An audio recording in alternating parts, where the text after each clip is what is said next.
I was elbow-deep in bread dough when my mother walked into the kitchen, her face etched with that look I'd come to dread, the one that meant she and Dad had been discussing my future again. "Anna," she began, twisting her hands in her apron, "your father and I have been thinking." I kept kneading, letting the rhythmic motion anchor me as sunlight streamed through the cafe windows. It caught on the copper fixtures I'd handpicked during renovations, glinting warmly against the vintage wallpaper. Every detail of Sweet Dreams Bakery and Cafe carried my fingerprints. Each tile, each menu item, each lovingly curated choice was mine. "Let me guess," I said evenly, forcing my voice to remain calm. "It's about James?" Her face brightened, relief flickering across her features as if grateful I'd said it first. "Yes. You know how he's been struggling since losing his job at the investment firm. Your father thinks the cafe would be perfect for him. He has an MBA after all." I laughed, but the sound was bitter. "Mom, James doesn't know the first thing about running a bakery. He's never worked in food service. He doesn't even cook his own meals. But he understands business," she countered, her tone imploring. "Numbers, management, all those things you struggle with." I paused, turning to face her fully. "Struggle? Mom, I've turned a profit every month since we opened. I paid back the startup loan in half the expected time. We have a waiting list for specialty orders. Does that sound like struggling to you?"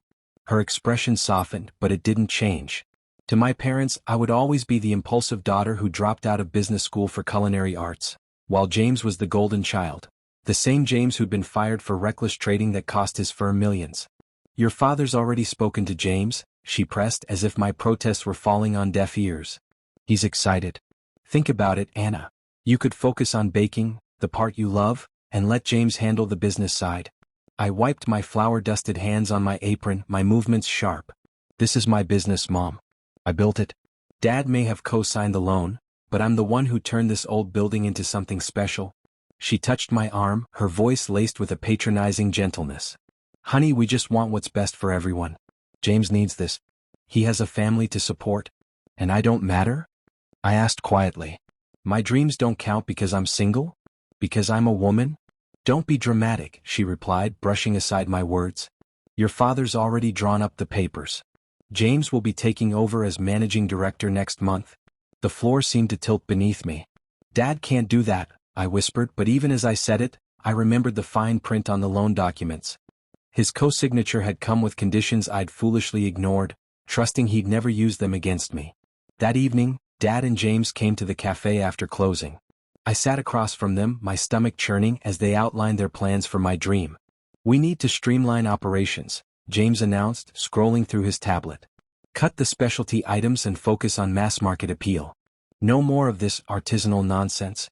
"That nonsense built our customer base," I shot back. James rolled his eyes. "The customers will adjust. We need to think bigger, chain potential, franchising. Not this small-time stuff you've been doing." Dad nodded approvingly. "James has some excellent ideas for modernization. It's time this place grew up." I glanced around my cafe, my heart breaking.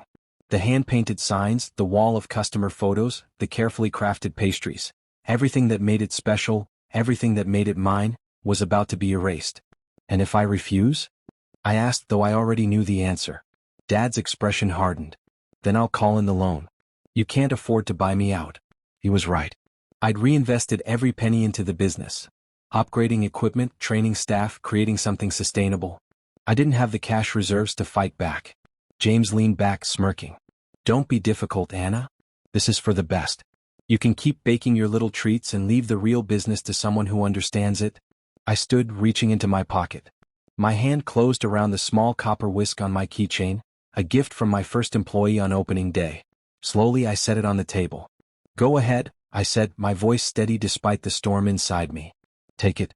Since you're the man of the family, you must know better than I do." James snatched up the keys and Dad began to say something about being sensible, but I was already walking away. In the kitchen, I ran my hand along the industrial mixer I'd saved months to buy. Then, grabbing my bag from the office, I slipped out the back door. What they didn't know was how carefully I'd prepared for this. I'd been documenting every detail of the cafe's operations: recipes, supplier contracts, customer records. I'd been quietly crafting a new business plan ever since James started hinting at helping. Growing up with him had taught me one thing: when he wanted something, he usually got it, and then destroyed it. Sure enough, the changes came quickly. James fired Maria, my head pastry chef, calling her too expensive. He replaced our carefully sourced ingredients with cheap alternatives and cut our signature items in favor of mass-produced goods. The vintage charm of the cafe was stripped away for generic modern fixtures, and loyal customers stopped coming as quality plummeted. He's installed TV screens, Lucy, one of the baristas, texted me one day, playing advertisements non-stop. From afar, I watched as everything I'd built unraveled. But I didn't cry. I counted the days, waiting for James to prove exactly why this had been a terrible idea. When that day came and I'd be ready. The cafe looked like a fast food chain now. I didn't respond to Lucy's latest text, but I saved it, along with every other update she'd sent. Each one was a thread in the tapestry of evidence I was carefully weaving, knowing it would all be useful one day. 3 months after James took over, my mother called. Her voice wavered, hesitant. "The numbers are concerning," she said. "James says it's just growing pains, but your father is worried. Would you consider coming back, just to help smooth things over?" "No," I said simply and hung up. Instead, I focused on my plan. I'd taken a job at a bakery across town, working the early morning shift. The owner, Margaret, had been in the business for over 30 years and quickly became a mentor to me. She'd seen it all, including the loss of her own bakery to an ex-husband. "Men like your brother," she said one morning as we shaped croissants side by side, "think running a bakery is just about spreadsheets and profit margins. They don't understand that every recipe, every customer interaction, every detail matters." She was right. James saw the cafe as nothing more than a business venture, a machine to be optimized and scaled. What he didn't understand was that our customers came for more than coffee and pastries. They came for the warmth, the personal touch, and the quality that couldn't be mass-produced. By the 4th month, the cafe's reputation was in tatters. A local food blog that once hailed us as the best bakery in Boston published a scathing review of the changes. Regular customers took to social media to express their disappointment. James's solution? Hiring a PR firm and handing out discount coupons, throwing good money after bad. By the 5th month, the cracks were impossible to ignore. Suppliers began calling me directly. "Your brother's behind on payments," they said. "Is everything okay over there?" I took notes on every call, filing away each complaint. My case against James was growing piece by piece. Exactly 6 months after James took over, my father showed up at my apartment. He looked older, the worry lines etched deep into his face. "We need to talk," he said. I let him in but didn't offer him anything. The last time I'd offered him something, I'd lost everything I'd built. "The cafe is in trouble," he admitted, sinking into my couch. "James, he's made some mistakes. The bank is threatening to foreclose." I waited, silent. "We need your help, Anna. The customers keep asking for you. The staff is threatening to quit.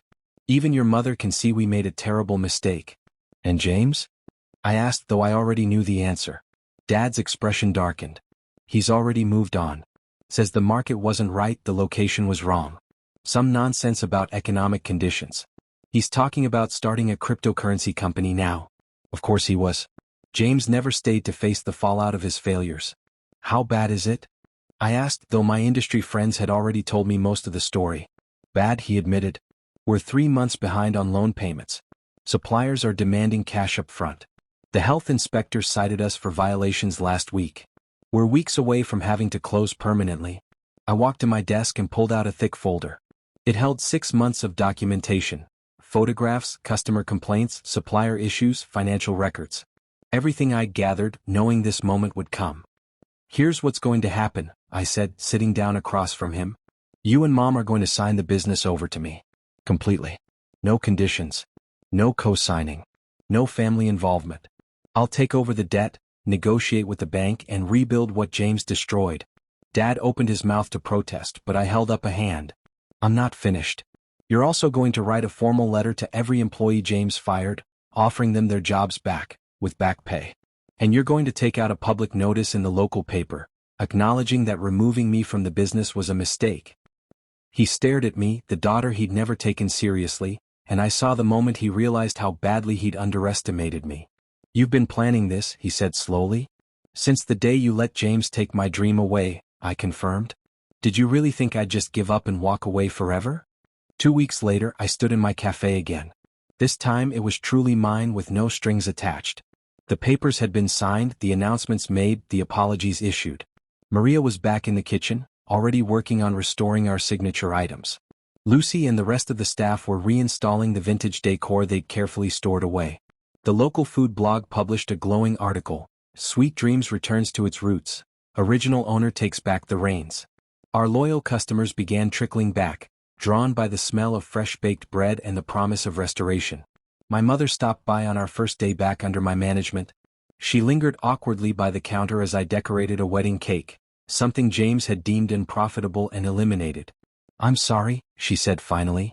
"We should have trusted you. We should have seen what you were capable of." I finished piping a delicate sugar flower before responding. "Yes, you should have." "And James?" she asked hesitantly.